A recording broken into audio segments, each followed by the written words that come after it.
But they're pretty fired up in Winnipeg. Let's go there now. The sports doctor, I'm sure he looks like $1 million. No, he's not wearing the RP Show shirt that I sent him, but that's okay. Is that a Walby original? What are you wearing, David? It is a Walby original, absolutely. That's what I thought. Okay, so you're going to be wearing the RP Show shirt tonight to the game. That's all I can think on game day, Bombers and Owls tonight.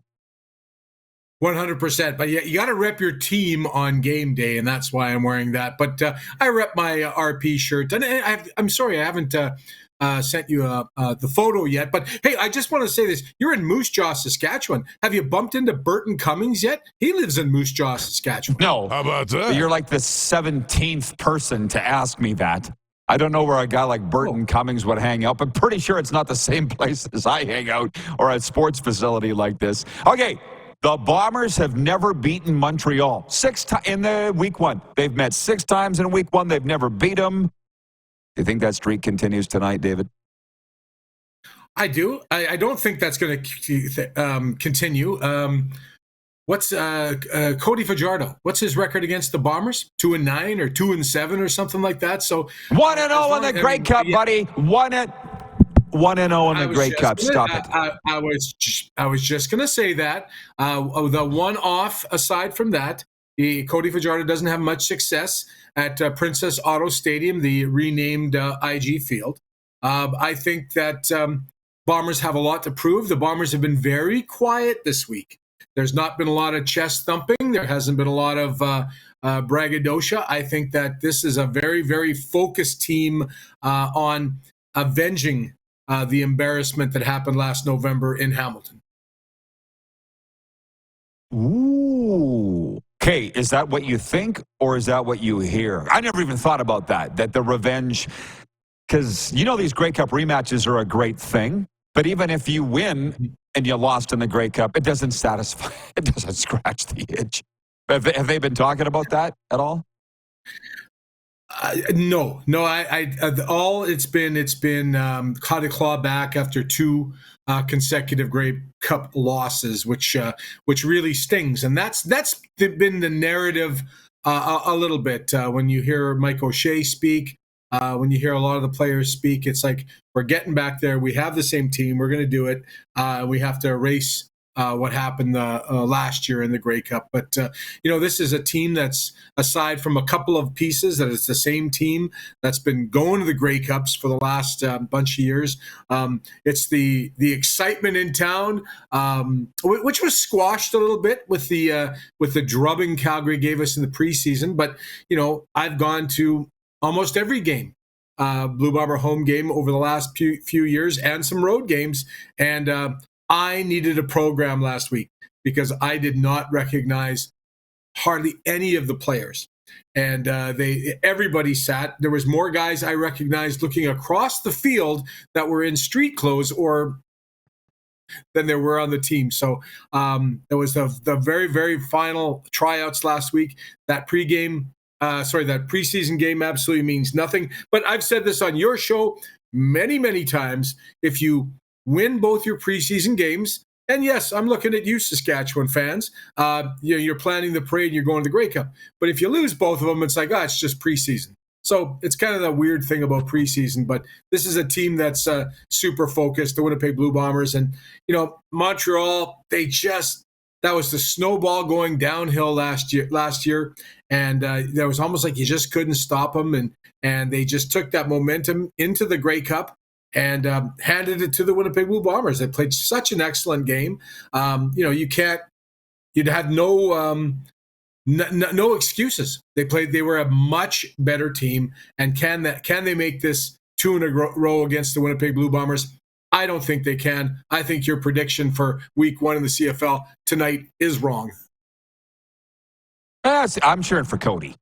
And you know that. I will always cheer for Cody. He's my guy.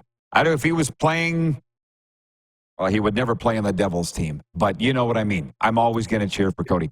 And by the way, that's it. Number one, if anybody puts stock in preseason, we can't be friends and talk to the hand because you're not going to get it. It means nothing. The other is what I hear, the news today that this CTV is going to be airing CFL games on Saturday afternoons beginning September 7th.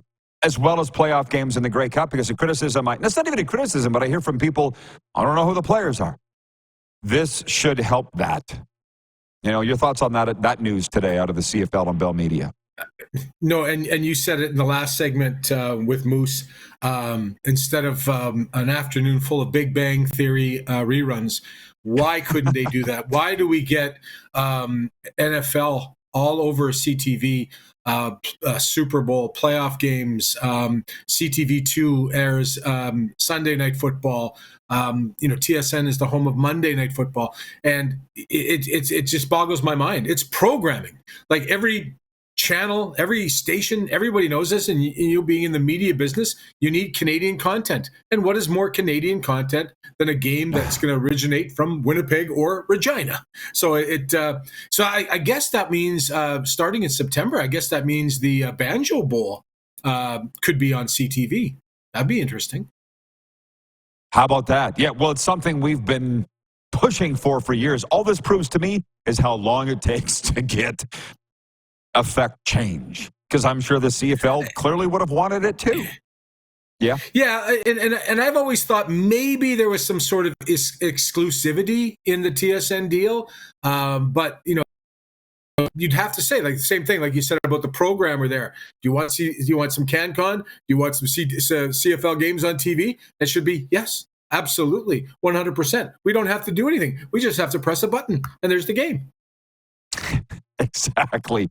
Hey, you said not a lot of headlines coming out of the game. The headlines I saw, because I'm not following it as closely as I did, was that Zach Collaros might not play. We are all across Ohio, by the way, his home state, Steubenville, Ohio. He's a Cincinnati Bearcat star. Was it ever close to him not playing because of injury for this game? I haven't. Or did I misread that? Yeah, I haven't. Yeah, I haven't heard anything about that. I haven't heard. I think the excitement level has been, like I said before, as with Chris Strevler being the backup, I think. But I haven't heard anything. I mean, I was watching some training camp highlights and the limited snaps that he did get. But it was that Milt Stegall piece on TSN I was watching, and he was throwing strikes. So I haven't heard a thing. I haven't heard anything at all. I know he was been at the Fan Fest signing autographs and been around town a little bit. But if he's not starting, it's been a very well guarded secret, and you might have the scoop. No. Well, some lady wrote in from California, San Diego, in fact, and she goes, "Hey, I'm playing CFL Fantasy, and Zach Collaros is listed as questionable for the game." I'm like, you might as well be speaking Mandarin, because I don't play fantasy football in any league, and that was really the only place that I'd heard it, that he was listed as questionable. So, yeah, it's Zach versus Cody, the sweet life with Zach and Cody tonight. Yeah, what? That's the amazing thing, and you and I we've talked about this in person, we've talked about this on the show before, but it's two quarterbacks that were discarded and basically run out of town from their old team, and it was just amazing last year to see them two, the success they've had, the success that Cody has.